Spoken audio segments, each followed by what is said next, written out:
Então, irmãos, nós estamos na página 12 da apostila e número 2. E como eu falei na aula anterior, existem vários casos específicos e a Bíblia não fala nada. E você tem que aplicar princípios bíblicos para lidar com casos específicos, na família, na criação dos filhos, no casamento, etc. Mas existem também casos específicos que Deus, Ele lida com aquilo, Ele menciona. E 1 Coríntios 7 lida com muita coisa na questão do casamento. 1 Coríntios 7 é um ótimo capítulo para ajudar com isso. E podemos dividir esse capítulo em 3 partes. A primeira parte, a vantagem de ser casado. Versículos... na verdade, começa no capítulo 6, versículo 15, até capítulo 7, versículo 16. A segunda parte do capítulo 7 é a importância de estar contente e estar livre para servir a Deus. Versículos 17 a 24. E a terceira parte do livro de 1 Coríntios 7 é a vantagem de ser solteiro, né? 1 Coríntios 7, versículos 24 a 40. Então, 3 coisas, ele fala sobre a vantagem de ser casado no início e no fim, a vantagem de ser solteiro no fim, e no meio ele tem a segunda parte que enfatiza onde você está e como estar contente com aquilo, etc. Então, vamos chegar aqui, nós vamos começar em 1 Coríntios 6, versículo 15, e a pergunta que nós temos é o seguinte: é errado preferir ser solteiro? Ok? Ou seja, é errado ter o desejo de ser solteiro. Bom, claro, se você já é casado, eu acho que você não deve desejar isso. Mas se você não é casado e você deseja permanecer solteiro, há algo errado nisso? Nós vamos ver isso. Mas para começar, deixa eu fazer uma leitura aqui, 1 Coríntios capítulo 6, versículos 15 a 20. Não sabeis vós que os vossos corpos são membros de Cristo? Tomarei, pois, os membros de Cristo e os farei membros de uma meretriz? Não, por certo. Ou não sabeis que o que se ajunta com a meretriz faz-se um corpo com ela? Porque diz, serão 2 uma só carne? Mas o que se ajunta com o Senhor é um mesmo Espírito. Fugir, marca essas palavras, fugir da fornicação. Todo o pecado que o homem comete é fora do corpo, mas o que fornica, peca contra o seu corpo. Ou não sabeis que o vosso corpo é o templo do Espírito Santo que habita em vós, proveniente de Deus, e que não sois de vós mesmos? Porque fostes comprados por bom preço, glorificai, pois, a Deus no vosso corpo e no vosso espírito, os quais pertencem a Deus. A fornicação é um pecado físico que exige um escape físico. Você deseja fazer algo com alguém de uma forma física, mas você não pode porque você não é casado, então você deve fugir. Ele fala isso aqui em versículo 18. Ele fala que quando você se junta com o outro dessa forma, você forma uma pessoa. Mas se você não é casado, é fornicação. E na cultura bíblica, era para os pais da moça entrar em um acordo com a família do moço e fazer um contrato reconhecido pelos outros, dizendo: agora essa nossa família será a propriedade desse homem e esse homem vai tomar conta dela como a gente tomasse conta dela antes disso. Então, havia uma transferência dela, não que ela é um objeto, não, ela é uma pessoa. Mas a ideia é, nós tomamos conta dela, agora ele vai tomar conta dela. Então, se uma mulher simplesmente jogar o corpo dela para qualquer homem, dizendo, mas eu vou fazer isso com ele, é coisa de fornicação. Não é bíblico. E além disso, existe na Bíblia a aliança entre o homem e a mulher, reconhecida pela sociedade, todo mundo reconhecendo, esse é um casal legítimo. Aqui no Brasil, na cultura, é o quê? Você vai no cartório, tem um papel que diz, essa mulher é desse homem, ponto final. Não pode ter outro relacionamento, não pode entrar outro cara, nada. Só existe esses dois. E se um sair disso, é o pecado da fornicação, mas é uma subcategoria da fornicação que é o adultério. Fornicação é a coisa geral e adultério é algo embaixo, ok? Então tem fornicação e embaixo essa outra categoria. E aqui a ênfase de 1 Coríntios 6 é o seguinte: a fornicação é pecado, sai, não fica com isso. Porém, o homem quer uma mulher, ele não quer fugir. Então isso nos leva para capítulo 7.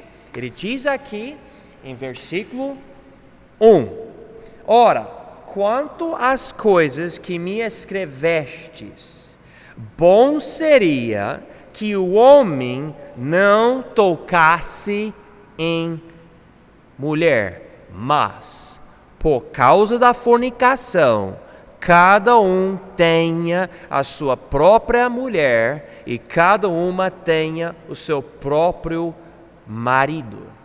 Então aqui nos primeiros 2 versículos, nesse contexto, ele diz, olha, a fornicação é uma realidade, é pecado, é errado, é contra a vontade de Deus. Seu corpo é o templo de Deus, não é um objeto para você usar de qualquer forma, com qualquer pessoa.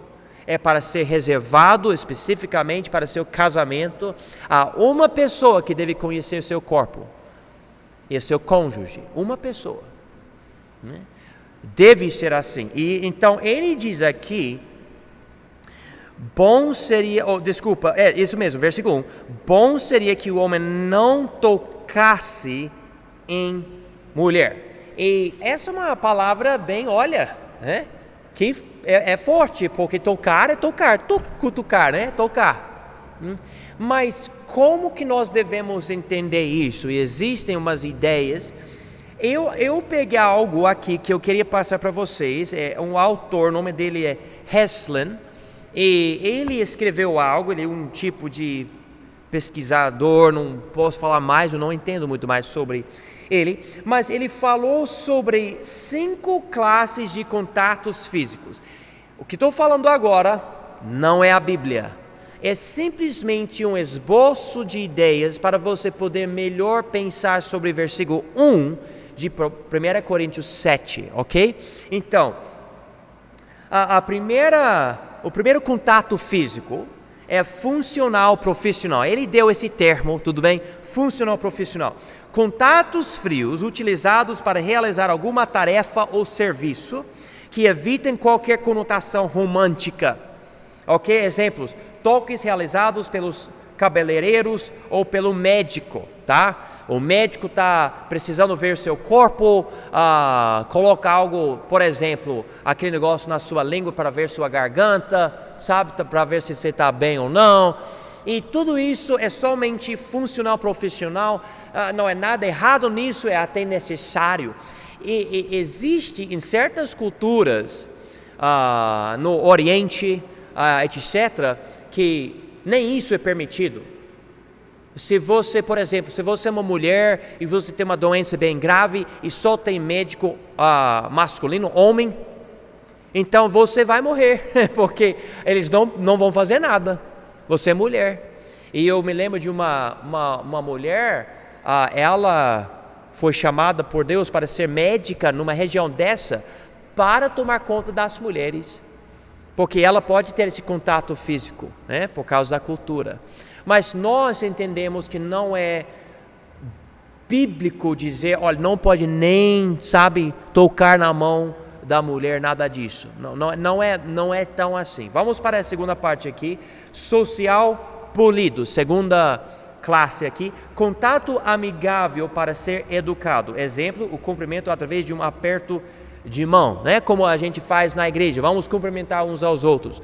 Eu não falo, olha, homens, não aperta a mão da mulher. Não falo isso porque não existe nada que acontece com isso. Algo normal, comum, aceitável, beleza. Número 3, amistoso, caloroso. Contato amigável, mas platônico entre amigos, ok? Então, exemplo, abraçar uma pessoa pelos ombros. Olha, assim, é uma forma de mostrar amizade. Eu pessoalmente não acho bom ficar fazendo isso. Outra coisa que eu acho bom, não ficar falando que tal quer dizer algo, porque você provoca pensamentos que você não precisa provocar. Deixa-me tentar explicar algo aqui para vocês agora, nesse momento, no contexto dessa conversa. Eu acho que há um erro às vezes nas igrejas, quando o pastor fica falando sobre coisas sexuais, tentando prevenir a fornicação, etc. na igreja, ele fala tanto sobre isso, que o povo só pensa nisso porque parece que tudo é isso. Isso não é bom também. Eu sei que na nossa igreja a gente já passou por uma grande luta com muito problema nessa área. E eu não quero que o foco da minha pregação seja sempre isso. E é uma luta, né? Luta contra roupa indecente ou com certas outras coisas, bem além disso, na verdade, e precisamos sempre pensar, olha, o que é a melhor forma de lidar com isso? Mas, se eu vir, às vezes, alguém se abraçar assim, nos ombros assim, olha, eu não vou culpar, você tem pensamentos sujos, errados, não vou falar isso, não. Na verdade, eu estou implantando tais pensamentos na cabeça da pessoa por falar isso, eu não quero provocar isso, então precisamos tomar cuidado. Também tem a quarta classe, amoroso íntimo, contato que expressa intimidade e amor de quem toca por quem é tocado. Exemplo, beijar ternamente a outra pessoa. Agora estamos chegando a algo, E não tem que ser somente isso, pode ser outras coisas, mas existe algo ali. E daí, se existe algo ali, tal pode provocar outras coisas. Nós sabemos, por exemplo, que um beijo é algo poderoso. Não é simplesmente, é um beijo. Não, o beijo é algo poderoso. E precisamos entender isso. E número 5, algo sexualmente estimulante. Esse tipo de contato expressa a atração física de quem toca por quem é tocado. Exemplo, colocar a mão na coxa da outra pessoa. Está chegando a outro nível agora. E precisamos tomar cuidado. Eu não gosto de ver isso de forma alguma entre pessoas não casadas. Não acho bíblico, não acho bom. Eu acho que está violando versículo 1 de 1 Coríntios 7, onde diz, ora, quanto às coisas que me escrevestes, bom seria que o homem não tocasse mulher. Mas eu enfatizo esse esboço criado por alguém que talvez nem seja crente, só para não criar paranoia. Eu não quero paranoia na igreja. Olha, se meu dedo acabar passando no cotovelo do outro ou da mulher, é algo errado. Não vejo isso na Bíblia. Não vejo isso. Nós precisamos tomar cuidado para não levar ao extremo, porque nem todo contato tem que ter essa inclinação para coisas que não deve ter. Então, vamos continuar aqui na página 13. É preciso saber que o casamento serve para evitar a fornicação. Ele já enfatizou isso em versículo 2, mas vamos ler versículo 2 de novo, até versículo 5. Mas por causa da fornicação, cada um tem a sua própria mulher e cada uma tenha o seu próprio marido, ok? Então, um homem, uma mulher, pronto. O marido, versículo 3, pague à mulher a devida benevolência e da mesma sorte a mulher ao marido. Então, existem necessidades físicas que são exigidas no casamento. Ou seja, o marido não deve negar a esposa e a esposa não deve negar o marido. Faz parte do propósito do casamento.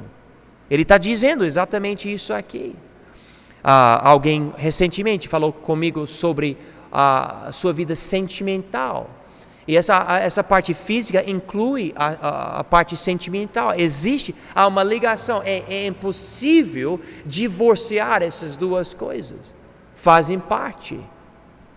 Versículo 4. A mulher não tem poder sobre o seu próprio corpo, mas tem-no o marido. E também, da mesma maneira, o marido não tem poder sobre o seu próprio corpo, mas tem-no a mulher. Não vos priveis um ao outro, senão por consentimento mútuo por algum tempo, para vos aplicardes ao jejum e à oração. E depois ajuntai-vos outra vez, para que Satanás não vos tente pela vossa intemperança. Então aqui ele está dizendo que existe um caso, mas é um caso muito específico, é um caso que tem um prazo específico. Olha, por esse tanto de tempo nós não vamos fazer certas coisas, e a Bíblia está enfatizando isso. Então Deus colocou essa parte da vida dentro do casamento, e somente dentro do casamento, um homem com uma mulher. Ponto final. Não existe outras opções, ele não dá outras opções. A licença, a permissão fica dentro do casamento, mas com essa permissão dentro do casamento existe também a obrigação. Permissão e obrigação, considerando o outro. Se quiser entender mais, pode ler Cantares de Salomão. A Bíblia fala mais também em outras passagens, mas aqui principalmente enfatiza isso principalmente aqui. Número 4, é preciso saber que nem todo mundo tem o dom de ser solteiro. Vamos ver aqui versículos 6, 7, 8 e 9. Digo, porém, isto com que por permissão e não por mandamento, porque quereria que todos os homens fossem como eu mesmo, que quer dizer solteiro, mas cada um tem de Deus o seu próprio dom, um de uma maneira e outro de outra, o dom de ser casado ou o dom de ser solteiro. Digo, porém, aos solteiros e às viúvas, que lhes é bom se ficarem como eu. Ou seja, se você não tem esposa, não tem marido, então eu acho melhor você não casar. Versículo 9, mas se não podem conter-se, casem-se, porque é melhor casar do que arder. Então você vê as situações. Ser solteiro sem pecar é melhor. Mas se não aguentar, olha, case, porque é melhor do que ter esse fogo dentro de você para você fazer algo errado. E para entender esse dom que envolve algumas coisas, sim, André. Essa parte aqui, que fala aos solteiros e às viúvas, né? Essa às viúvas, também serve pros viúvos? Eu vou dizer sim, com certeza. Ele enfatiza as mulheres aqui. É interessante porque ele diz aos solteiros e às viúvas, mas quanto a mim, eu não vejo a necessidade de excluir os homens, no caso. Boa pergunta, boa observação. Então, esse dom, ele fala sobre esse dom. E há duas interpretações, a passagem que eu vou mostrar para vocês, dois lados, mas vamos chegar no versículo 37. Diz aqui: todavia, o que está firme em seu coração, não tendo necessidade, mas com poder sobre a sua própria vontade, se resolveu no seu coração guardar a sua virgem, faz bem. E existe a ideia aqui de um pai não dar sua filha em casamento, mas também a outra ideia que eu estou aplicando aqui para o solteiro, que diz: olha, eu tenho firmeza no meu coração, falta necessidade, eu tenho poder sobre a minha vontade, eu tenho determinação, eu quero servir a Deus como solteiro, eu não quero me casar, minha esposa faleceu, ou eu nunca casei, não quero. Então, ele está dizendo: você tem esse dom, você não precisa casar. Então, é errado preferir ser solteiro? Não, não é errado, é perfeitamente normal, mas ele enfatiza por causa da fornicação. Se você não aguenta, então não tenta ser forte e fica cometendo a fornicação. É errado isso, é errado. E vai estragar seu nome, vai estragar o nome de Cristo, não vai ser bom. Ele não promete o milagre que, você que quer casar, automaticamente uma mulher vai descer do céu e você vai se casar. Mas como a gente já viu em Provérbios, se você, homem solteiro, quiser casar, busca a sabedoria de Deus, seguindo a sabedoria de Deus, e na hora certa Ele vai trazer a pessoa certa, que ela incorpora a sabedoria de Deus, ela é a encarnação da sabedoria de Deus, e você vai ver a sabedoria de Deus dentro dela, ao que você está buscando, e você vai saber, ela serve como esposa, você pode se casar com ela, e você vai ver Deus operar. Segunda pergunta aqui hoje à noite, usando 1 Coríntios 7, podemos voltar para versículos 10 e 11. É permitido ou o divórcio ou a separação de dois crentes?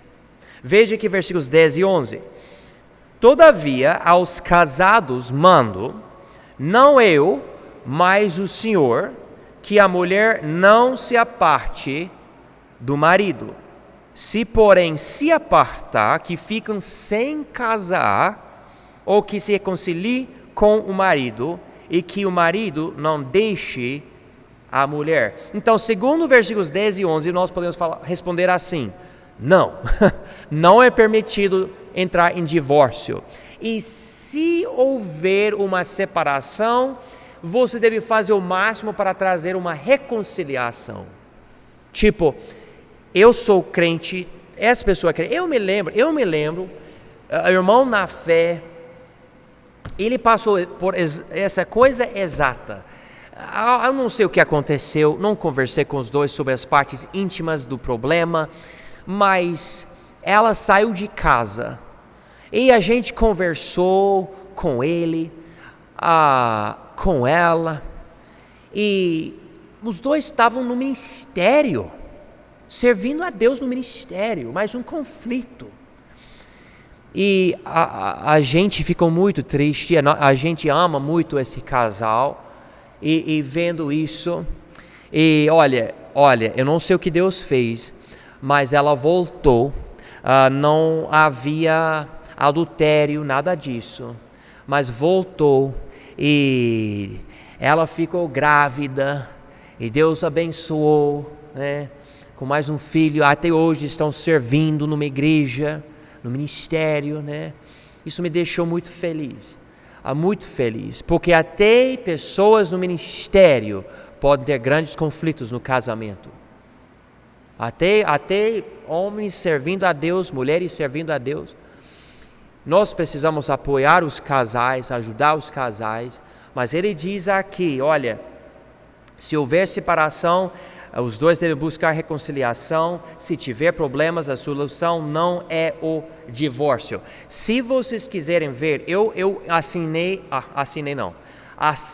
ensinei uma aula inteira sobre divórcio e recasamento, está no YouTube. Vocês podem ver aqui na apostila, mas se você escrever ali no YouTube, IBBI, que é Instituto Bíblico Batista Independente, IBBI, Perguntas e Respostas 005, você vai achar essa aula inteira sobre divórcio e recasamento. Agora, terceira pergunta, acho que eu tenho tempo ainda para ensinar essa terceira pergunta aqui. É proibido... Sim, André. Se a resposta que a minha pergunta estiver lá, o senhor me fala, a respeito do casamento, não poder se separar, etc. Isso também se aplica quando acontece o adultério? Na questão de adultério? Ok.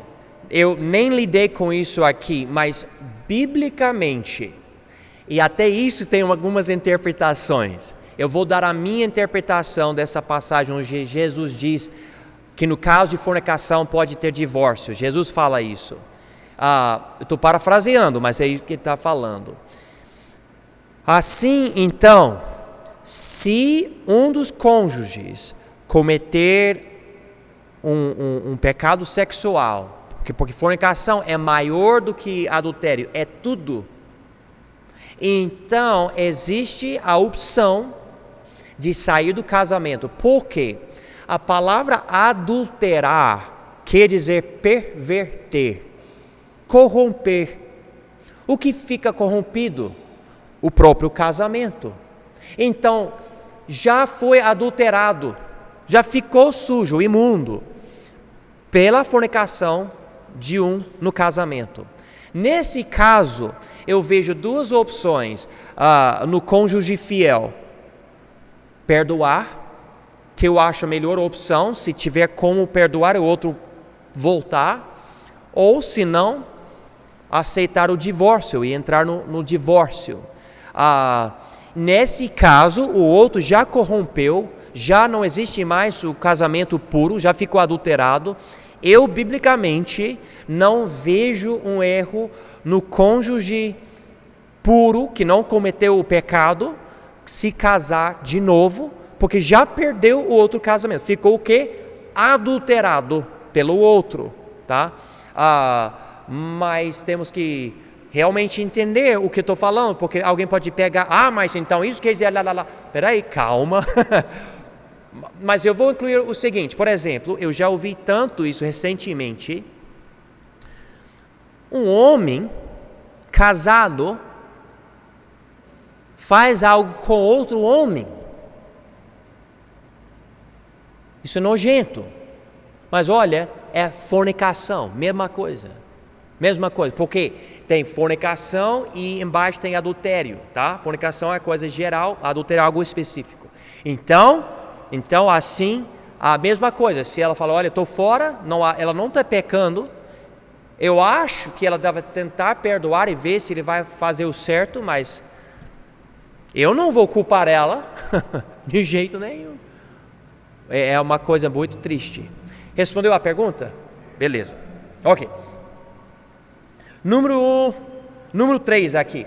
É proibido permanecer casado com descrente. Vamos dizer que você recebe Jesus, seu marido, sua esposa não recebe Jesus, e olha, não é o que você quer, porque você quer servir a Deus, quer ser fiel na igreja, isso causa problema, conflito, etc. O que ele diz aqui, versículos 12 a 14, de 1 Coríntios 7. Mas aos outros digo eu, não, Senhor. Se algum irmão tem mulher descrente, e ela consente em habitar com ele, não a deixe. E se alguma mulher tem marido descrente, e ele consente em habitar com ela, não o deixe. Por quê? O marido descrente é santificado pela mulher, e a mulher descrente é santificada pelo marido. De outra sorte, os vossos filhos seriam imundos, mas agora são santos. Então aqui é proibido permanecer casado com descrente? Não, você não precisa se divorciar porque o outro é descrente. Mas vai corromper minha fé, meu relacionamento com Deus, eu estou com esse cara que não é nem de Deus. Ele fala aqui que você santifica o outro. Não diz aqui justifica, não diz aqui salva, mas santifica. Por quê? A palavra santificar, biblicamente, quer dizer somente separar. Então você está separando essa pessoa do mundo, não 100%, mas até um certo ponto, por você morar com essa pessoa. Sua vida santa, obediente a Deus, está influenciando o outro. Por exemplo, anos atrás, em São Paulo, frequentava uma igreja, uma mulher fiel na igreja tinha um marido descrente. Isso tipo 2019, 2010, 2011. E ele visitava a igreja raramente, mas não era crente. A igreja ficava orando por ele, ela fiel a ele e fiel na igreja. Mas claro, era uma dor no coração.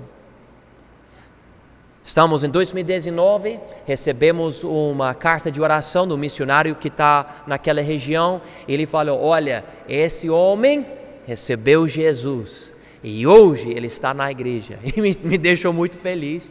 Ela não cansou, ela não se divorciou, ela ficou firme, fiel a Deus, e Deus abençoou, e esse homem foi ganho para Cristo. Então existe a possibilidade de ganhar para Cristo o descrente. Deixe-me tentar responder a última pergunta aqui na primeira parte de 1 Coríntios 7. Número 4 aqui, é necessário brigar com o cônjuge descrente para manter o casamento. É necessário brigar com o cônjuge descrente para manter o casamento. Veja versículos 15 e 16. Mas se o descrente se apartar, aparte-se, porque neste caso o irmão ou irmã não está sujeito à servidão, mas Deus chamou-nos para a paz. Porque de onde sabes, ó mulher, se salvarás teu marido? Ou de onde sabes, ó marido, se salvarás tua mulher? Então, é necessário brigar? Não. É necessário manter paz. Ele fala isso aqui em versículo 15. Deus chamou-nos para paz. Existe, então, a possibilidade de ganhar para Cristo o descrente. E já estudamos na aula anterior, 1 Pedro 3, versículos 1 a 7, que lidam exatamente com isso. Nós não vamos mudar o outro, nós vamos buscar ganhar o outro. Esse é o alvo. Ganhar é muito diferente do que mudar, porque mudar é provocar, mudar é manipular, mudar é controlar, mas ganhar é usar amor e carinho e entendimento e honra e a presença de Cristo em nós para mostrar Cristo para o outro querer o que nós temos. Então, não é bom brigar, é melhor manter paz. Se o outro quiser se apartar e se divorciar, o que você vai fazer? Não tem muito que você pode fazer. Você pode orar, você pode prometer perdão e que você não vai abandonar o outro, mas se o outro abandonar, você pode deixar, deve deixar, porque você não deve brigar.